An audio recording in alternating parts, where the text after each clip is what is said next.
জান্নাত দিবেন কে? একটু আওয়াজ দিয়ে বলেন, জান্নাত দিবেন কে? এই আল্লাহকে খুশি করতে গেলে ইসলাকাকে জান্নাত দিবেন? এক কথাই উত্তর, আল্লাহ যার উপর খুশি হবে, যে আল্লাহকে খুশি করতে পারবে, সেই জান্নাত পাবে।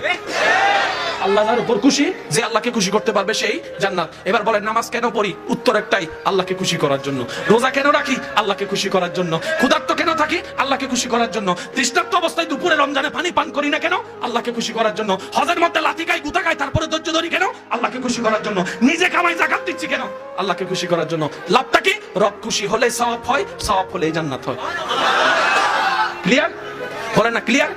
এবার বলেন, জান্নাতে যেতে গেলে নামাজের দরকার আছে না নাই?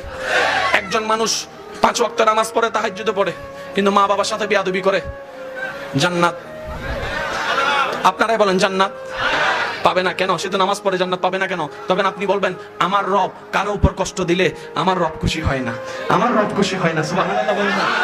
তা আমার রব কেমনে খুশি হয়? যারা ক্ষুধার্ত তাদেরকে খাওয়াও, যারা তৃষ্ণার্ত তাদেরকে পানি পান করাও, যারা রাস্তা চিনে না তাদেরকে রাস্তা দেখাও, যারা পথ চিনে না তাদেরকে পথ দেখাও, যাদের ঘরে ছাদ নাই ছাদের ব্যবস্থা করে দাও, মানুষের সাথে সুন্দর ব্যবহার করো, আল্লাহ সৃষ্টিকে সুন্দর ব্যবহার করো, আল্লাহ খুশি হয়ে যাবে তোমার উপরে। চিৎকার দিয়ে বলেন সুবহানাল্লাহ। আর একটু জোরে বলেন না সুবহানাল্লাহ। কাউকে কষ্ট দিয়ে কখনো কেউ ভালো থাকতে